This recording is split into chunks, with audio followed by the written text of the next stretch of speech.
अस्सलाम के नाज़रीन, मैं हूं लंदन से अमजद चौधरी। नाज़रीन, 3-4 अहम खबरें हैं जिनके ऊपर हम आज बात करेंगे। आप देख रहे हैं हिटलिस्ट टीवी, मैं हूं लंदन से अमजद चौधरी। नाज़रीन, सबसे पहले तो हम आपको बताएंगे कि $500 मिलियन जो हैं वो अमेरिका ने क्यों रोके हैं और इससे पाकिस्तान को क्या नुकसान हो सकते हैं। और इसके अलावा एक ऑयल रिफाइनरी जो है उसके बंद होने की इतला भी है। और तीसरा ये है कि पीटीआई ने आखिरकार जो है वो अदालत पहुंच गई है। जो 26 मई क्या मैसिका हुआ था उसके अगेंस्ट एफआईआर दर्ज करानी है, वो किस किस के खिलाफ होगी। और इसके अलावा सहाफियों पर क्रैकडाउन शुरू है, उनके खिलाफ मुकदमा दर्ज हो रहे हैं, उस पर बात करेंगे।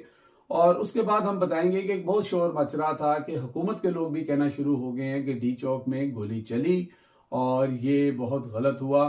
तो अब वो जो सेनेटर थे मुस्लिम लीग नून के, उनका अब क्या मौकफ है, इसके ऊपर बात करेंगे। सबसे पहले बात कर लेते हैं कि जनाब $500 मिलियन जो हैं वो वर्ल्ड बैंक ने रोक दिए हैं। शहबाज राना साहब की ये खबर है और ये बहुत ही खौफनाक खबर है क्योंकि पाकिस्तान वर्ल्ड बैंक से मजीद $2 बिलियन मांगने की तैयारी कर रहा था। वो तो रह गई बात दूर की, यहाँ पे तो जो $500 मिलियन आने थे उनके ऊपर भी पाबंदी लग गई। और ये पाबंदी लगने की जो शहबाज राना साहब ने वजह बताई है वो ये है कि जो सी पैक के अंदर और ये सारा मामला था, इसके अंदर इनरेगुलरिटी उन्होंने कहा कि हो रही है क्योंकि जो कंपनीज आ रही हैं चाइना की तरफ से आगे पीछे से, उनका रिकॉर्ड या उनकी जो है वो चीजें जो है पूरी नहीं की जा रही।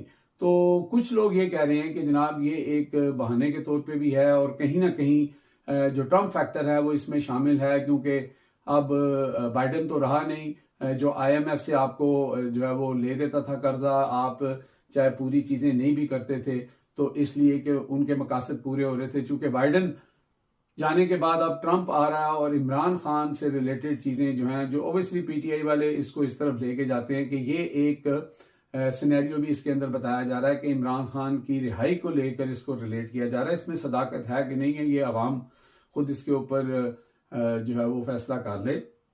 तो ये खबर थी। एक जो बहुत बड़ी ऑयल रिफाइनरी थी उसके बंद होने की इतला है मुबैना। ये एक ट्वीट भी मैं साथ शेयर कर रहा हूँ जो तारक मतीन साहब ने की है। इसकी फर्दर डिटेल्स अभी नहीं है कि ये बंद हुई है कि नहीं हुई है, लेकिन जब खबर सामने आती है तो कुछ ना कुछ होता है।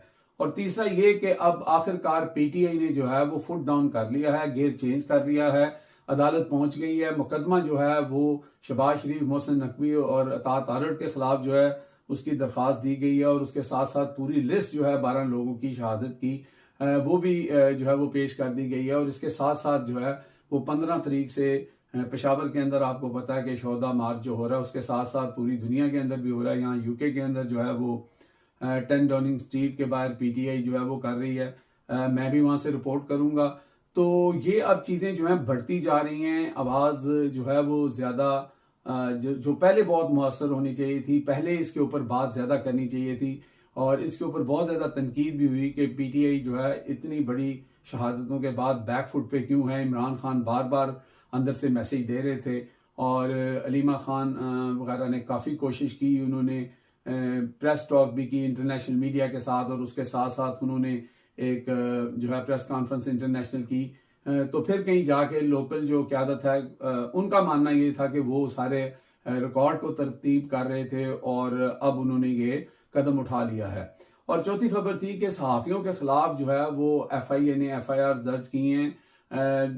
3-4 सहाफी हैं जिसमें हरमीत सिंह हैं और बड़े वोकल हैं और उनके खिलाफ भी जो है वो कि जनाब उन्होंने इश्तियाल अंगेजी की और सही रिपोर्टिंग नहीं की और ये सारा 26 नवंबर को लेकर। तो हरमीत सिंह का भी एक जो है ट्विटर के ऊपर पैगाम चल रहा है। उन्होंने कहा कि जनाब हमने जो हकायक थे वो बताए थे और इन चीज़ों से हम डरने वाले नहीं हैं, ना ही अपनी जुबानबंदी करेंगे। इस तरह की एफआईआर हमें नहीं डरा सकती क्योंकि हम उन लोगों में से हैं जो बिकते नहीं हैं और जो नहीं बिकता फिर उसके खिलाफ जो है वो एफआईआर दर्ज होती है। अस्सलाम वालेकुम, सत श्री अकाल, बहुत शुक्रिया जी। वैसे तो मैंने बहुत सारे चैनल में काम किया, आजकल मैं मॉर्निंग शो कर रहा हूँ और वीलॉग वगैरह भी करता हूँ। अभी मुझे पता चला है कि तकरीबन कल रात से मुझे पता चला कि मेरे बारे में कोई एफआईआर जो है वो एफआईए में दर्ज हुई है, लेकिन मुझे अभी तक नोटिस जो है वो मौसूल नहीं हुआ है। और यकीनन जो एफआईआर की कॉपी मुझे मौसूल हुई है उसमें जो मैंने पढ़ा है तो मुझे बड़ी हैरानी हुई है कि जिस भोंडे तरीके से ये रियासत सहाफियों की आवाज को दबाना चाह रही है कि जो हम बात करते हैं, जो हक और सच पर मबनी खबर आगे अवाम तक पहुंचाने की कोशिश करते हैं, उसकी रोकथाम के लिए जब वो हमें खरीद नहीं सकते तो फिर इस किस्म की भोंडी किस्म की जो है FIR हम पर दर्ज की जाती हैं।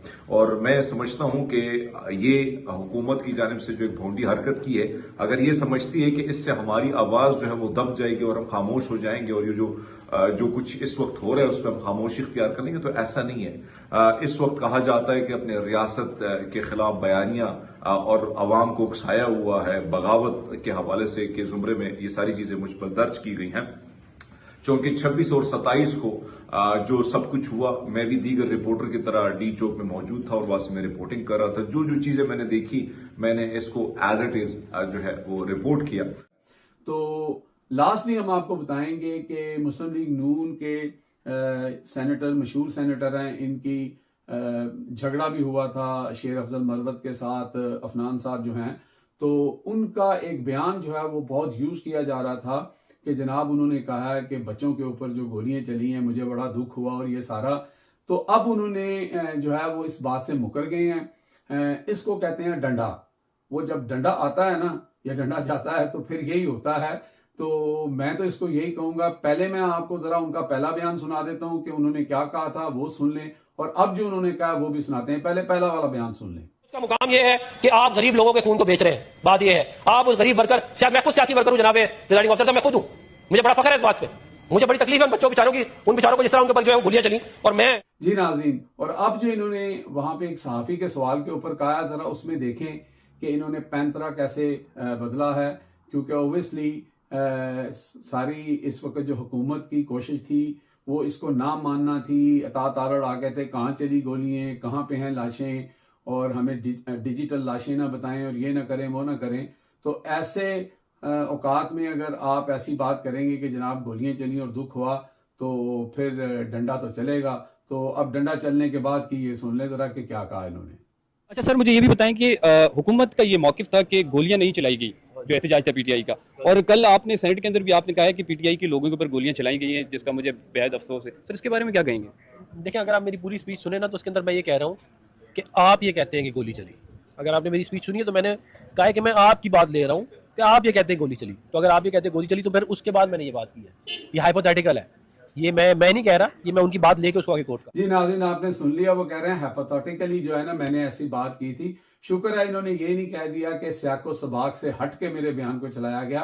एक दफा फिर स्लो मोशन में थोड़ा सा आपको पहले वाला बयान सुना देते हैं। उसके साथ मुझे इजाजत दें। अल्लाह हाफिज। मुझे बड़ी तकलीफ है उन बच्चों बेचारों की, उन बेचारों को जिस तरह उनके ऊपर जो है वो गोलियां चली। और मैं